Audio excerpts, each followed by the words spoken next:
si comme moi, vous n'avez qu'à votre disposition qu'un petit balcon et pas de vraie terre pour vous faire un jardin, bien, sachez qu'il existe une super solution et je suis en compagnie de Natacha d'Eco-Gaia aujourd'hui en plein cœur de Saint-Amable au coin gourmand. Donc pour apprendre à faire donc un bac à double fond.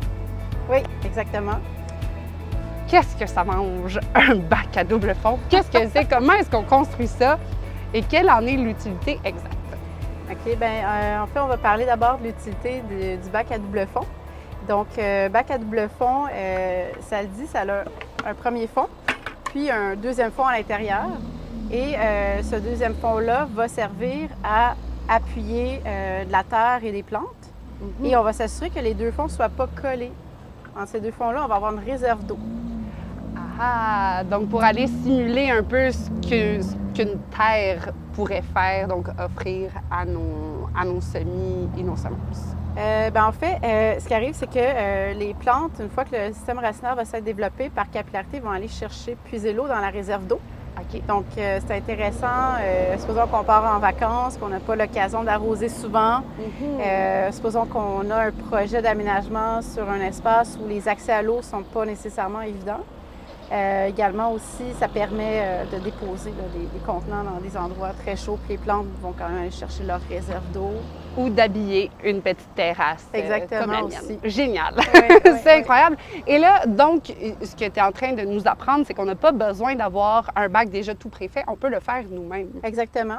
C'est sûr que oui, il peut être acheté, mais c'est intéressant de le faire soi-même parce qu'on peut récupérer beaucoup de matériel.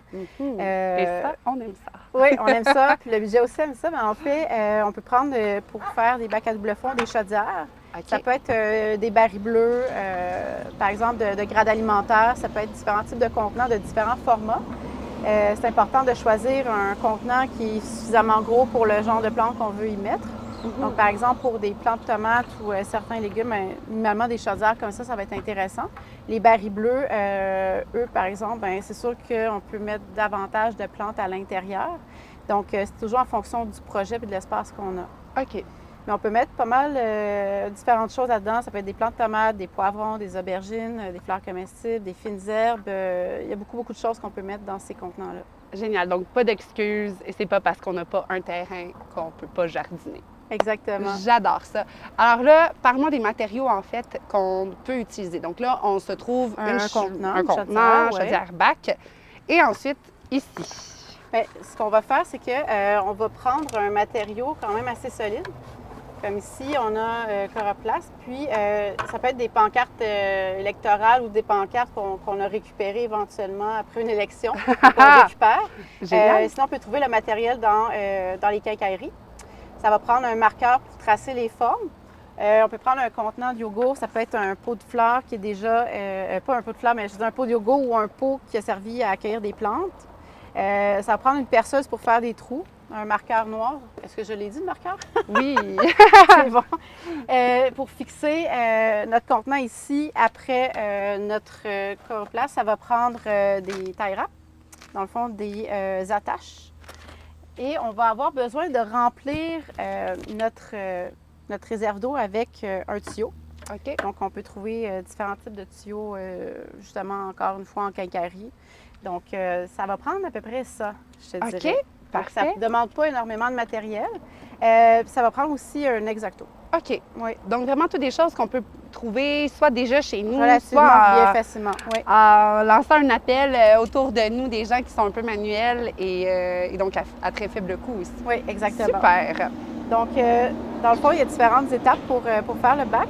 Ce qu'on propose de faire au départ, c'est de prendre le marqueur puis de faire la forme du contenant. Parce qu'on va avoir besoin de faire notre double fond puis de le rentrer. Il va falloir que ça puisse bien cadrer dans la chaudière.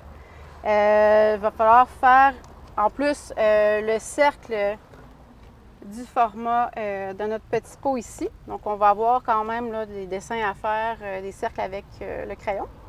Et déjà, ça va être un départ. Donc, il va falloir, avec l'Exacto, vraiment faire les formes ici comme ça, puis retirer les portions qu'on ne veut pas garder.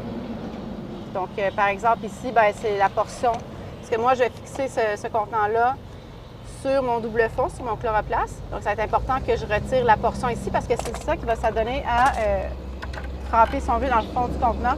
C'est par là que l'eau, par capillarité, les plantes vont aller la chercher. OK. Donc, si tu veux, tu peux commencer à faire les formes. On va se lancer. Puis, moi, ce que je vais faire, c'est que je vais prendre déjà ici, comme ça, mon tuyau. Le tuyau, c'est sûr que là, il est un peu long pour ma chaudière, donc je vais penser à le raccourcir.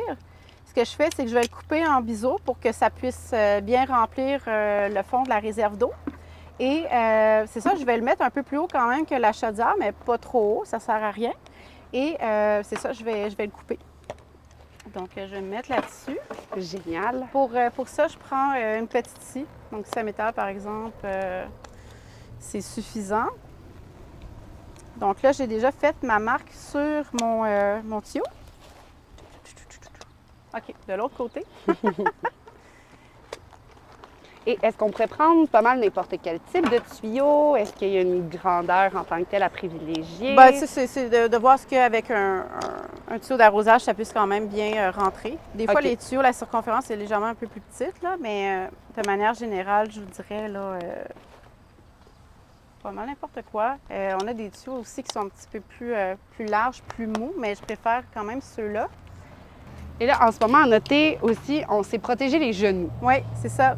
Pour les genoux, je suggère toujours, quand vous avez à travailler à genoux, de faire attention, de mettre quelque chose sous les genoux parce que on finit par rapidement se blesser si on jardine toujours les genoux directement au sol. Puis vous pouvez toujours faire des étirements aussi avant de faire le jardinage. C'est intéressant quand justement on a des douleurs physiques. J'encourage beaucoup les jardiniers dans les projets avec moi à faire un petit peu des étirements de yoga. J'enseigne le yoga, puis je trouve que les deux vont très bien de pair. Le jardinage se relaxe, puis le yoga aussi. Ah, c'est merveilleux!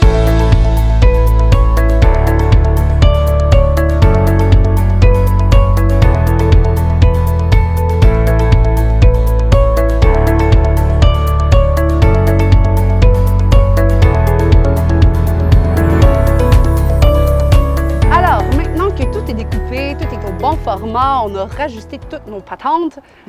Comment est-ce qu'on fait le montage de notre bac? Donc, c'est ça, on a fait une structure sur laquelle on dépose le double fond avec notre contenant. Donc, ça va aller s'intégrer comme ça dans la chaudière. Donc, je vais commencer par mettre ma structure ici.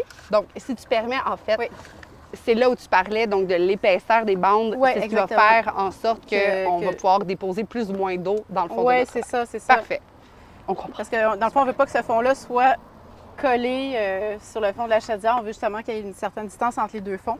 Donc là, le fond de notre réserve, ça va être à peu près la hauteur justement de la structure. Incroyable. C'est déposé. Génial. Donc on va mettre ça dans le fond. OK. Donc c'est vraiment notre chloroplaste qu'on a fixé avec les attaches. Puis là, ici, comme ça, on a fixé notre contenant de yogourt avec les attaches sur ce qui va nous servir de double fond. On a fait un trou ici. Donc on fait juste déposer ça au centre de notre triangle. Puis on va ici, comme ça, prendre le tuyau que j'avais coupé en biseau pour le rentrer dans le double fond. Ça va nous servir à remplir notre réserve d'eau. Donc, on a notre contenant ici, comme ça, à réserve d'eau. Puis les trous dans le contenant de yogourt vont vraiment servir à ce que les racines des plantes puissent aller chercher de l'eau dans la réserve. Ce qui est important de mentionner, c'est qu'on va faire juste un peu en dessous de la hauteur du double fond. Donc, on va faire un petit trou ici, comme ça, dans la chaudière. On va percer avec une perceuse. Puis, si on a une réserve d'eau ou s'il y a de la pluie qui tombe, il va y avoir peut-être un petit peu trop d'accumulation d'eau, mais ça va pouvoir permettre à l'eau en surplus de couler. Ah, génial! Parce qu'on veut éviter que les plantes aillent les pieds dans l'eau puis finissent par moisir. Ah, c'est ça. Puis, ce qui est important de savoir, c'est qu'avant que les plantes développent un système racinaire pour aller chercher l'eau, il faut penser à arroser quand même sur le dessus de la terre parce que, au départ, les racines ne sont peut-être pas assez longues pour aller puiser dans la réserve d'eau. Ah, oui. Des fois, on fait des semis directs aussi, puis il faut arroser, il faut que la semence puisse devenir éventuellement plante. Donc, c'est sûr qu'on va commencer par faire un arrosage sur le dessus. Puis, éventuellement, la plante, avec ses racines, va pouvoir aller puiser dans l'eau. C'est incroyable. Incroyable! C'est super accessible, c'est pratique et ça fait qu'on peut vraiment jardiner, mais partout. On n'a plus d'excuses. Plus d'excuses. Plus d'excuses. Génial! Merci beaucoup, Natacha, pour cette super belle idée. Alors, si vous souhaitez encore plus de trucs, astuces, idées autres pour vous aider et vous accompagner dans votre jardinage, rendez-vous sur le site Internet de la Ville de Saint-Amable et ou sur la page Facebook de la Ville. Bon jardinage tout le monde!